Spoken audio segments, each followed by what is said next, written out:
솔직히 말하면 챗GPT류 서비스는 꽤 있었어 이때까지. 예를 들어 이루다도 있었고 그전엔 시리도 있었고. 근데 얘네랑 이제 챗GPT가 정말 극단적으로 다른 건 뭐냐 하면 첫 번째는 보통 성능이라고 생각을 하세요. 실제로 성능 차이가 많이 나죠. 근데 제가 볼 때 놀라운 거는 검열이에요. 검열을 너무 잘해요.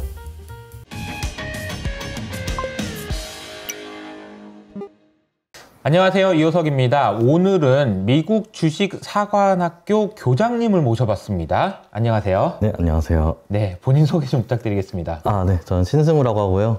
원래 이제 인공지능연구원 하다가 미국 주식사관학교를 이제 만들게 됐고, 기술자이기도 하고 그냥 제너럴한 주식 얘기도 하다가 이제 최근에 이제 제 또 창업을 또 하나 해가지고 네. 이제 미주사도 굴리고 창업도 하고 이런 식으로 하고 있습니다. 네.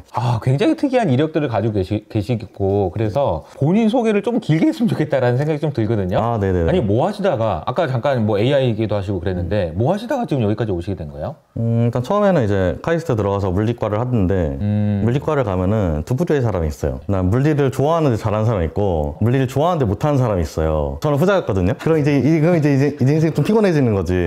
좋아하는데 잘하면 상관이 없어요. 아니 그러니까 물리과에 들어간 사람은 일단 기본적으로 물리를 좋아하니까 들어간 거긴 그쵸, 한데 네. 물리를 잘하는 사람이 있지만 못하는 사람이 있다. 이게 연애가 이루어지기도 하고 짝사랑이 되기도 하는 것처럼 이제 저는 짝사랑을 하다가 이게 네. 짝사랑도 사실 원래 병수발 3년이 효자가 없는 것처럼 네. 짝사랑도 3년이 효자가 없어요. 네. 그래가지고 이거는 내가 지금 이렇게 물리과에만 박혀있다가는 나중에 진짜 되겠다. 망하는 각이다 해가지고 그러면 돈 벌려면 어떤 과가 좋지 하면 컴공이 최고란 말이에요. 돈 벌다 치면은 컴공은 서울에서 일할 수 있거든요.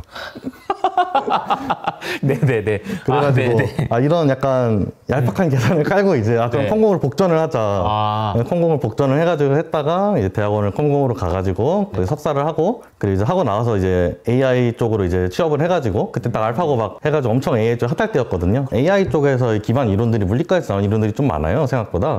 어떤 거 있어요? 딥러닝이 결국 객관식 문제를 푸는 거거든요. 그래가지고 그렇죠. 이제 예를 들어가지고 내가 문장을 생성한다 하면은 거기 있는 단어들이 내가 들고 있는 단어 사전이 있잖아요. 사전이 2만 개가 있다 하면은 그냥 2만 지 선다를 계속 푸는 거예요. 매 단어를 생성할 때마다.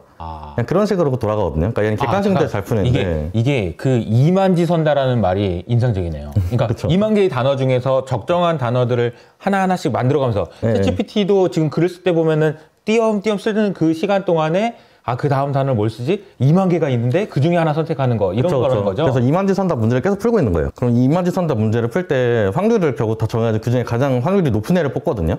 그러니까 이제 2만 개를 딱 나래비를 세워놓고 뭔지 모르겠지만 아주 빠른 시간 안에 시험 문제를 낸 다음에 얘가 문제를 풀었는데 제일 잘 본 애를 뽑는 거 이런 식으로 가장 확률이 높은 보기를 뽑는 건데 그렇지. 근데 이제 그 확률을 어사인 해줄 때 그러니까 확률을 이제 지정을 해줄 때 쓰는 그 식이 그 사실 통계물리에 있는 식을 그냥 그대로 가져다 써요. 엔트로피를 가져다 쓰기 때문에 그래서 그런 식으로 약간의 이제 유사점이 있다고 약을 팔면서 이제 취업을 했고요. 네네네. 실제로 대학원까지 딥러닝을 안 한 상태에서 취업을 했기 때문에 이게 어떤 느낌이냐면 약간 나는 디자이너인데 포토샵은 못해요.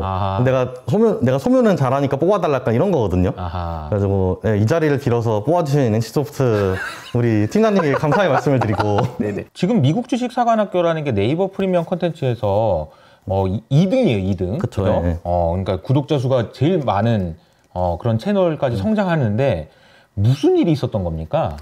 근데 별일은 없었고 솔직히 제가 회사 들어가서도 좀 정신을 못 차리고 약간 이상한 순수 학문 연구들을 많이 했어요. 그런 연구를 하다가 보니까 서울 집값이 미친 듯이 오르는 거예요. 이거 답이 없다. 이거 지금 어떻게든 돈 불리는 거 이거 못 배우면은 내가 평생 의식주에서 주를 해결을 못 한다. 그래가지고 저는 사실 그냥 좋은 회사 들어갔으면 의식주는 해결이 되겠지 싶었는데 이제 보니까 안 되는 것 같은 거예요. 그래가지고 이제부터 투자 공부를 해야겠다 해가지고 이제 시작을 했는데 어차피 내가 공부를 할 거면은 글로 써보는 게 최고인데 그냥 그거 나도 보고 남도 보고 돈도 좀 받고 이렇게 하면 좋지 않을까 하는 생각에서 이제 시작을 한 거죠. 그러니까 저도 보거든요. 들어가서 보거든요. 그래서 보면서 이 사람이 분명히 제도권에 있었던 사람은 아닌 것 같은데 그러니까 처음 못 봤을 때는 이제 얼굴을 이렇게 뵈지 못하고 했을 때는 어떻게 이렇게 공부를 많이 했지? 이런 생각을 하면서 봐요. 그러니까 내공이 깊어요. 그 내용들이 상당히. 근데 제 생각에는 그런 생각을 하는 게 제도권이랑 비제도권의 장단점이 있다고 저는 생각을 해요. 예를 들어가지고 제도권의 장점을 가장 잘 살린 곳이 약간 리서치 아름 같은 곳? 그런 곳이 제도권인데 뒤에 빡빡하게 리서치해가지고 유료 레포트 제공하는 그런 곳인데 네. 근데 그건 제도권의 장점을 극대화시킨 거라고 생각을 하는데 네. 그럼 비제도권의 장점은 무엇이냐 하면은 도메인 지식이 더 있다는 거거든요. 예를 들어가지고 내가 도메인 엔비디아 지식이라면? 예를 들어서 제가 엔비디아를 투자를 했다 하면은 엔비디아는 제가 볼 때는 뭘로 나는 회사냐면은 코인이랑 이제 AI로 나는 회사예요. 근데 이게 왜 AI냐 하면은 이게 애널리스트 보고서 보면 그냥 데이터 센터라고 써 있거든요. 네. 근데 그거는 엔비디아가 적절하게 설명하지 못하고 왜 그러냐면은 이제 암드도 GPU가 있고 엔비디아도 GPU가 있어요. 네. 그리고 인텔도 내장 GPU가 있죠. 근데 이 세 개 중에서 딥러닝이 돌아가는 GPU는 엔비디아 거밖에 없어요. 그러면 내가 인공지능 독점 소재 준 거야, 어떻게 보면은. 그러니까 엄밀히 알아보면은 암드 거에서도 돌아가기는 하는데 아무도 그렇게 쓰지 않아요. 그러니까 결과적으로 엔비디아는 인공지능에다 롱을 치고 싶으면은 우리가 반도체에 롱 치고 싶으면 반도체 소재주 사는 거 되게 괜찮은 아이디어잖아요. 그러니까 그런 것처럼 AI가 내가 보니까 각이야. 이건 좀 갈 것 같아. 하면은 무조건 엔비디아 일단 끼고 가야겠다 하는 거는 되게 올바른 선택이었어요. 네. 일단 좀 과거형이고 그것도. 그리고 코인도 보면은 채굴하려면 무조건 GPU 쓰잖아요. 그쵸. 다 엔비디아 거 쓴단 말이에요. 그래가지고 이러면 이 두 가지 날개가 훨훨 나니까 이거는 각이다 싶었는데 이제 그거를 언제 제가 그러면은 털었냐 하면은 AI에서 독점이었는데 원래는 이 독점이 슬슬 깨지기 시작해요. 그래서 이게 깨지는 게 재작년 말쯤에 이제 슬슬 깨지기 시작을 하고 있었고 한국에서도 그런 걸 엔비디아를 뛰어넘겠다는 인공지능 칩 만드는 스타트업들이 나오는데 그 스타트업들이 이제 슬슬 특정 벤치마크에서는 엔비디아를 이기기 시작해요. 정말요? 네, 그러면 이제 엔비디아가 예전처럼 독점이라고 말할 수가 없게 되고 첫 번째로 두 번째로 코인 이더리움이 POW에서 POS로 바꿨잖아요.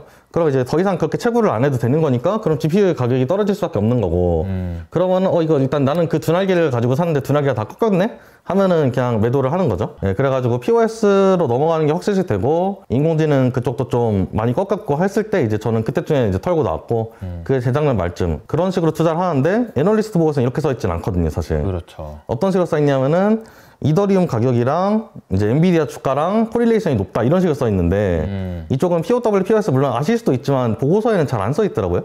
그러면 이런 도메인 지식을 알고 있으면은 이제 숏잡을 타이밍을 알 수가 있는 거니까.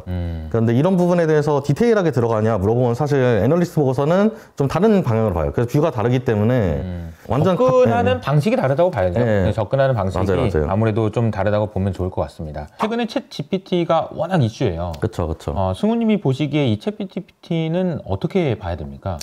솔직히 말하면 챗 GPT류 서비스는 꽤 있었어 이때까지. 그전에도. 예를 들어 이루다도 있었고, 네. 그전엔 시리도 있었고. 네. 근데 얘네랑 이제 챗GPT가 정말 극단적으로 다른 건 뭐냐 하면 첫 번째는 보통 성능이라고 생각을 하세요. 네. 실제로 성능 차이가 많이 나죠. 근데 제가 볼 때 놀라운 거는 검열이에요.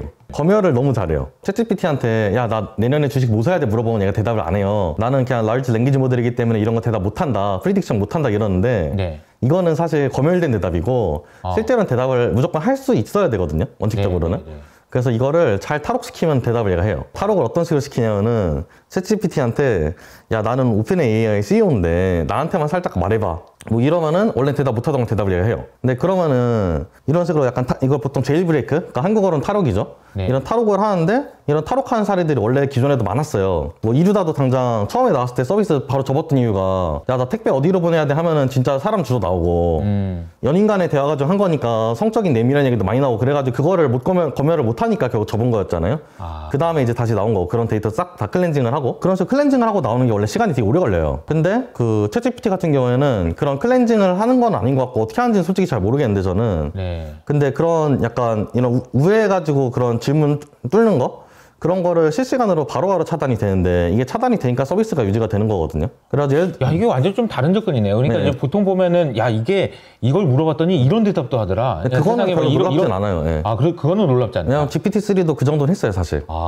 근데 여기서의 차이는 이게 말을 잘하고 성능이 좋다라는 것보다도 더 중요한 거는 네. 쓸데없는 말을 못하도록 막아놓았다라는 거잖아요. 네, 근데 그거를 막는 게 진짜 어려워요.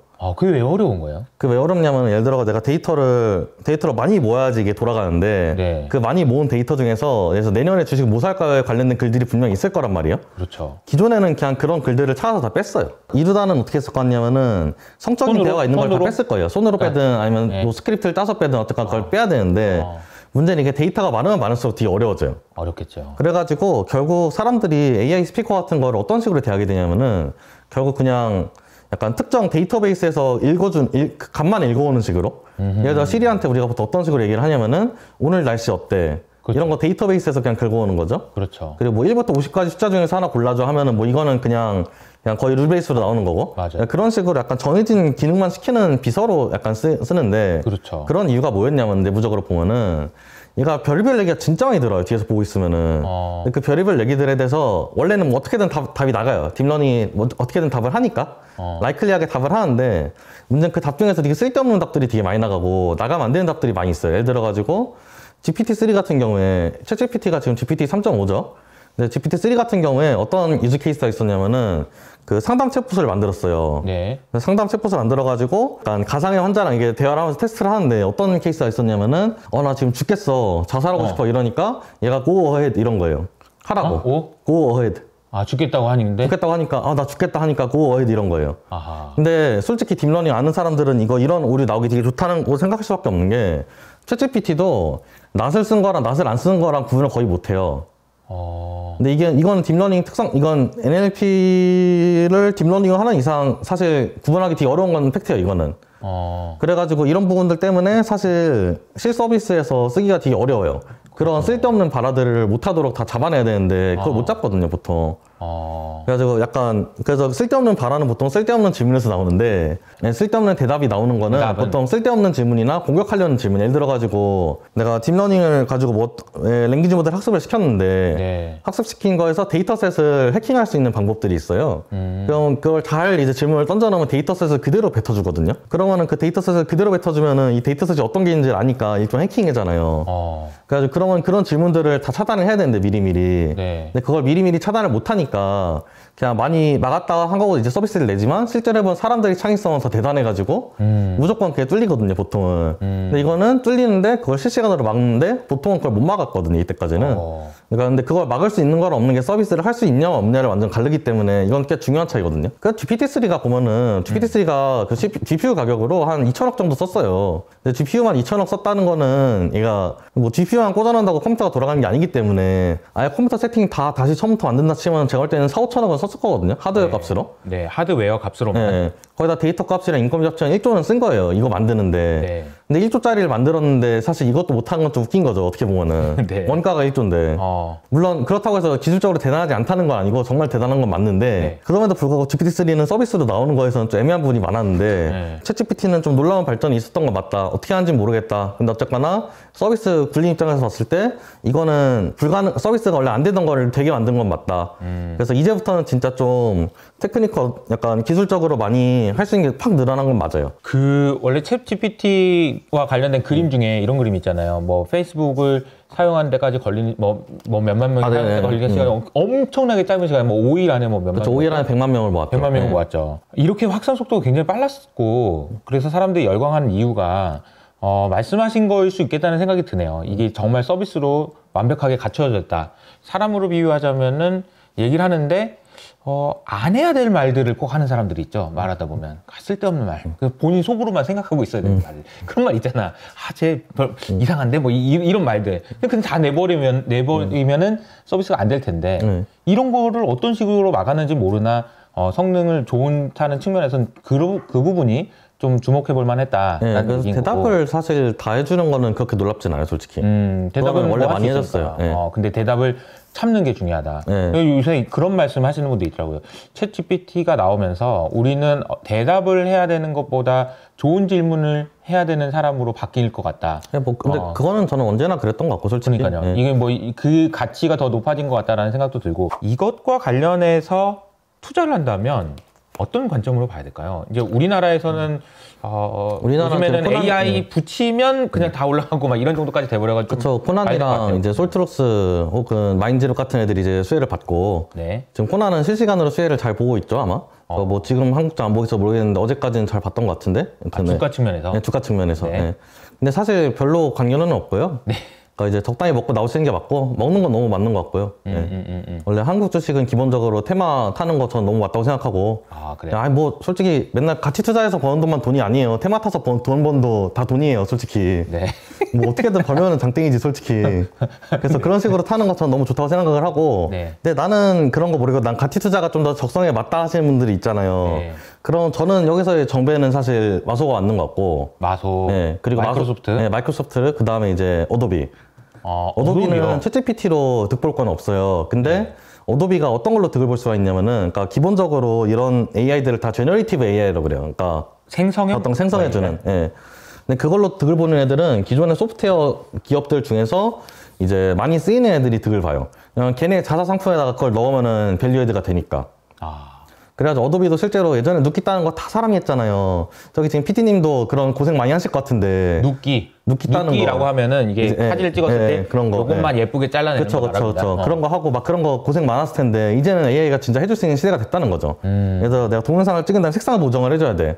그럼 이제 색상 보정 같은 것도 AI가 해줄 수 있거든요, 이제는 진짜로. 근데 그러면은 원래 색상 보정을 하던 플랫폼이 득을 본다는 거죠. 그럼 그건 어도비 프리미어, 그 다음에 마이크로소프트 이런 거라는 거죠. 그래서 마이크로소프트도 그런 의미에서 득을 보는데 마이크로소프트는 조금 더 추가적으로 득을 보는 이유가 뭐냐면은 그 오픈 AI에다가 마이크로소프트가 10빌리언을 넣었어요. 그러니까 10빌리언이 12조 정도 되죠, 한국 돈으로는. 근데 그 돈에 이제 조건이 좀 웃긴 게 그 오픈 AI에서 프로핏, 그러니까 이득을 내면은 이득의 75%를 이제 마이크로소프트의 투자금을 변제하는 데 먼저 써요. 그 다음에 이제 지분은 합의해서 나눠가지고 이런 식이에요. 그래가지고 뒤에 하방이 막혀있는 투자를 한 거거든요. 근데 오픈 AI 측도 상방을 막았어요. 어떻게 막았냐면은 원래 내가 뭐 100억 밸류에 1억을 넣었는데 얘가 뭐 1조가 됐다. 그러면 이제 100배로 튕겨지는 거잖아요. 근데 그게 뭐 10,000배가 됐다 하면 10,000배로 튕겨지는 거고. 근데 이 튕겨지는 그 멀티플을 100배로 상한을 뒀어요. 그러니까 너네는 지분을 얼마나 가졌든 간에 너네가 먹을 수 있는 금액은 너네가 처음 넣은 금액의 100배로 제한을 하자.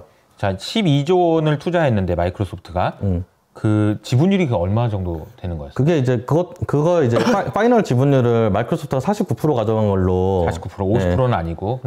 근데 어쨌든 뭐 예를 들어서 10조라 치고 뭐 100배 그러면은 10조, 100조, 1000조인데 1000조가 될 때까지는 뭐 같이 먹자. 근데 뭐 예를 들자면. 근데 이제 1경이 됐다. 그러면 1경에서 나머지는 너는 못 먹는다. 너는 그냥 빠져. 이 큰 이유로는 너는 좀 빠져. 이런 개념이 되는 거죠.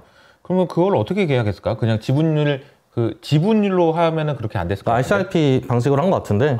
그거 뭐 사실 협상하기 나름이죠. 그렇군요. 어쨌든 그 개념 자체는 서로 간에 안 좋을 때도 맞고 너무 좋을 때도 맞고 적당하게 우리가 좋은 관계를 유지하자 이런 관점이라는 거죠. 네, 근데 단기적으로 봤을 때는 100배 튕기는 거는 상방이 꽤 열려있는 거라고 저는 생각을 하고 솔직히 이제 100배 정도 투자가 실제로 그 사이즈 투자에서 나올 수 있으려면은 약간 바이트댄스 같은 거 다시 나와줘야 되는데 쉽지 않죠. 쉽지 이게 않으니까? 뭐 10조를 넣는데 100배가 난다. 이거는 그러니까 뭐 100만 원 넣었을 때 100배 나는 거야 뭐 로또 있을 수 있는데 10조를 100배는 쉽지 않죠. 그렇죠. 원래 돈이 커지면 스케일업이 어려우니까. 근데 어쨌거나 상방 하방이 다 막혀 있는데 제가 하방이 되게 잘 막힌 것 같은 게 개인적으로 생각할 때는 그러니까 서로한테 만족스러운 딜이었던 것 같은 게 그냥 오픈 AI 입장에서는 100% 다 주면은 좀 민망하니까 민망하다면 이제 자기도 이제 득을 받아야 된다 중에. 그래서 그런 부분에서 이제 그런 걸 잘 막은 것 같고 일단 재무적인 투자를 했을 때 그 투자에 대한 성과라는 측면에서 긍정적이다라는 게 하나 있고요. 또 우리 사업적으로도 또 좋은 영향을 줄 수 있지 않을까요? 그렇죠. 그러니까 마이크로소프트에서 워드 같은 거에다가 이제 챗GPT를 넣으면은 분명히 이제 밸류에드가 되는데 그럼 이제 오픈 AI한테 돈을 줘야 되잖아요. 근데 그 돈이 원큐션 거쳐가지고 다시 마소로 들어오잖아요. 어차피 이득을 보면은 75%는 마소가 가져가니까. 그러니까 사실 투자금이라고 말은 하지만 실제로는 투자금이 아닌 거죠. 어차피 그 정도 쓸 것 같으니까 그냥 그 정도 투자 시원하게 약간 선매수 박은 거죠. 그러니까 서비스 선매수 박은 거죠, 사실. 그러니까 이제 이런 것 같아요. 이제 오픈 챗GPT의 성과에 대해서는 모든 사람이 인정을 했고 이제는 이걸로 수혜를 볼 수 있는 거를 판단할 때 가치 투자의 관점에서 진짜 정말로 펀더멘탈리 수혜를 본다라고 생각해 보면 이거를 써먹으면 좋은 애들 이런 관점으로 판단해야 된다는 얘기고 그런 관점에서 이제 워드나 아니면 PDF 뭐 이런 거 보면 그냥 당장이라도 뭔가 나올 수 있는 것 같은. 그래서 소비자들을 바인딩 해놓고 혹은 업셀링이라고 하죠. 가격을 더 높게 받을 수도 있고 얼마든지 가능한 거니까, 그죠? 이제 독점 체제를 더 강화할 수가 있으니까. 그렇죠. 그래가지고 그런 부분에서 굉장히 유의미하죠. 그래가지고 마소 괜찮은 것 같고 어도비도 괜찮다고 생각하고 저는 약간 도박성로 던져보는 펜은 UiPath 같은 거. UiPath는 뭐예요? 그건 이제 RPA 하는 회사인데 RPA가 뭐냐 하면 이제 사무자동화. 보통 보면 막 어디 패스트 캠퍼스 같은 데 뭐 사무자동화 한다고 막 그런 강의 막 뜨잖아요. 그런 것들을 이제 총체해서 RPA라고 그러는데. RPA 로봇 어드바이즈 로봇 프로세스 오토마이제이션이라고. 로봇 프로세스 오토마이제이션. 근데 이거의 가장 큰 문제는 코딩을 못 하니까 RPA를 쓰는데 RPA를 실제로 좀 쓰고 싶으면 코딩을 어느 정도 해야 돼요. 그래서 결과적으로 그래서 그냥 코딩을 하는 애를 불러다가 RPA를 시켜요. 돌고 도는 거네요. 네, 코딩을 생산성은 못해서 증가하지만 야 코딩 못하니까 네가 해줘라고 했는데 이거 쓰려면 코딩을 해야 되는 거예요. RPA 자체도 하나의 언어기 때문에 결과적으로 코딩을 좀 해야 돼요. 근데 보통 그 과정을 잘 못해가지고 못하는 거라서 사실 물론 파이썬으로 짜는 것보다 UiPath를 짜는 게 편해요. 실제로 해보면은 잘 만들었는데 근데 어쨌거나 그런 컴퓨테이셔널하게 자기가 이 프로세스를 약간 블록 코딩을 해야 되는데 UiPath 실제로 써보면은 원래 그게 되게 어려웠거든요. 실제로 시켜보면 잘 못하세요. 그거 하시는 분들이 제가 볼 때 1%도 안 되는 것 같아요. 근데 여기 앞에다 챗GPT를 붙이면 제 생각에는 그냥 자연으로 그냥 이런 거 자동화하는 거 만들어줘 하면은 UiPath 그걸로 나올 것 같거든요. 근데 제 생각에 이거는 만들만한 것 같아요. 이건 진짜 만들만해요. 제 생각에는.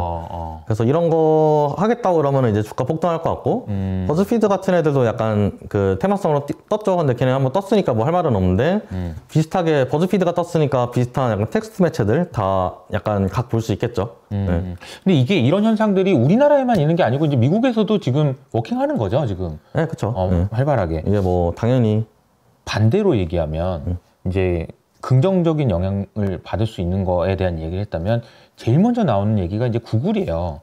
구글이 이제 끝났다 이런 얘기까지 막 나오는데 그건 이제 약간 좀 그러니까 검색이랑 챗GPT는 다른 영역이에요. 다른 문제를 푸는 거예요. 그러니까 챗GPT는 글을 써주는 거고 실제로 쓰거든요. 얘는 생성을 하는 거고 구글은 있는 문서 중에서 가장 가까운 걸 잘 찾아주는 거예요. 그렇죠. 그렇기 때문에 애초에 푸는 문제가 달라요.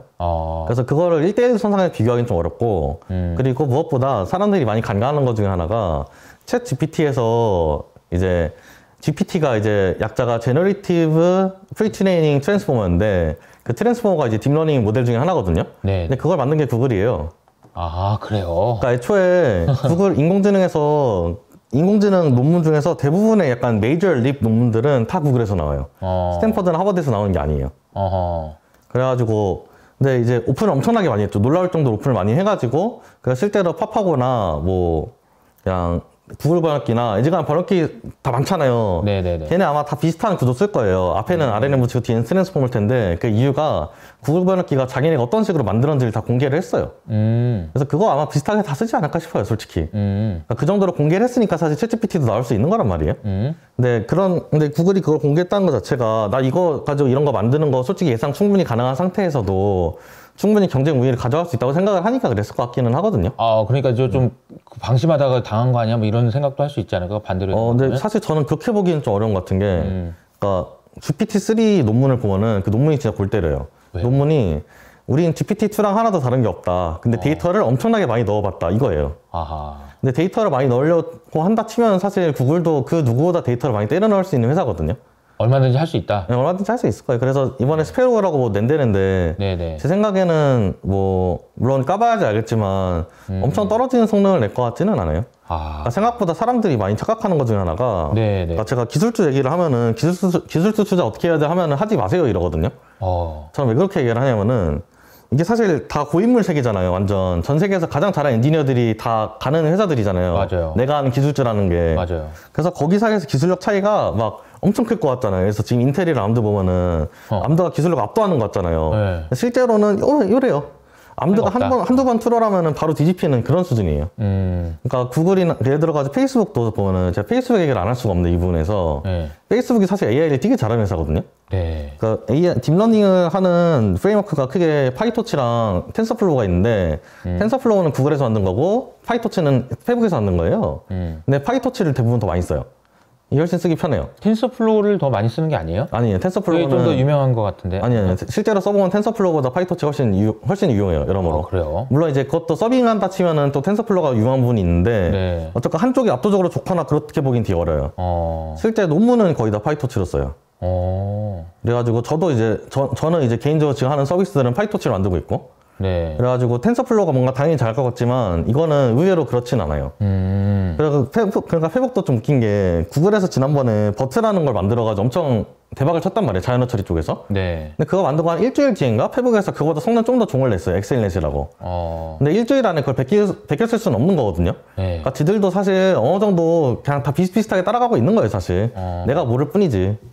그래가지고 막 어디서 하나가 엄청 잘한 걸 보인다고 해서 이게 마케팅 와이즈로 승리는 맞는데 당연히 근데 그렇다고 해서 뭐 다른 기업들은 그런 막 3산에서 뒤쳐져 있냐 물어보면은 거의 대부분 한두 달 차이다 많아봐야 얘들 알파고가 나온 다음에 지금 알파고가 이세돌이 이긴 알파고가 지금 알파고 제로한테는 완전 그냥 무조건 깨지거든요. 근데 이 알파고 제로를 또 그냥 뚝까 패는 애가 저래라는 애가 있어요. 얘는 중국에서 만든 바둑 AI예요. 근데 뭐 이거 이름도 다 모르죠. 처음 나온 것만 알죠, 사람들은. 그렇죠. 근데 기술 발전은 그냥 한 명이 콜럼버스 다이얼처럼 이렇게 된다 딱 꽂아주면은 따라하는 건 사실 AI 쪽에서는 그렇게 어렵진 않아요. AI 쪽에 유독 좀 그런 측면이 있어요. 그래서 저는 다른 쪽이라고 크게 다를 것 같진 않아요. 네.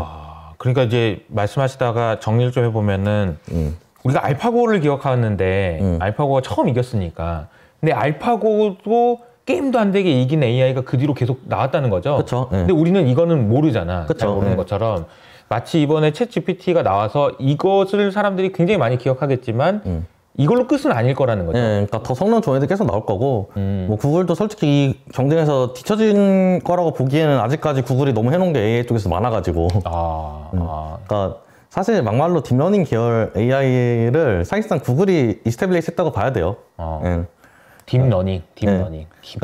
깊이 이제 있게 공부하는 거, 뭐 이런 건가요? 그러니까 말 그대로 그냥, 그러니까 이게 딥러닝. 네네. 딥러닝 설명하면 또 한참 걸리는데. 네, 그건 좀 넘어가고. 네. 네. 사실 이제 뭐 저도 옛날에, 아까 소개했지만, 데이터 마이닝이라고 부르는 시절에, 이제 뭐 그런 거 논문도 쓰고 막 그랬었거든요. 벌써 20년이 훨씬 넘어간 것 같은데. 그때는 데이터가 없으니까 데이터를 파가지고 그냥 어떻게 했었는데, 이제 딥러닝이라는 게 나오면서 데이터가 아무리 많아도 커버할 수 있고 분석할 수 있는 게 툴이 생기면서 이제 또 한 단계의 기술의 진보가 일어나고 이렇게 된 거잖아요. 그죠? 저는 GPU를 약간 행렬 계산으로 약간 전용해서 쓸 수 있는 그 GPU를 행렬의 계산으로? 네, 원래 GPU 자체가 행렬 계산기기는 해요, 솔직히. 그렇죠. 네. 원래 그래픽 연산한 거 뒤에서 까보면은 다 행렬 계산이에요, 사실. 근데 그 행렬 연산하는 거를 이제 그냥 그러니까 GPGPU라고 그러거든요. 제너럴 퍼포즈 GPU라고 하는데 일반 연산할 때 쓸 수 있도록 전용을 한 것부터가 일단 딥러닝 쪽에서의 되게 큰 발전을 불러왔다고 생각을 하고요. 근데 뭐 그 전에도 딥러닝 가지고 인상적인 결과를 낸 논문들은 좀 있었어요. 네. 어쨌거나 그런 하드웨어적 발전, 그리고 이제 데이터도 이제 많이 생겼고, 확실히. 네. 그런 부분들 때문에 이제 기존에 이제 있었던 ML 방법론들을 다 약간 딥러닝이 잡아먹고, 그냥 이제 다른 방법론을 이제 거의 잘 안 쓰는 것 같아요. 네. ML이라고 중간에 하셨는데, ML은 머신러닝입니다. 네.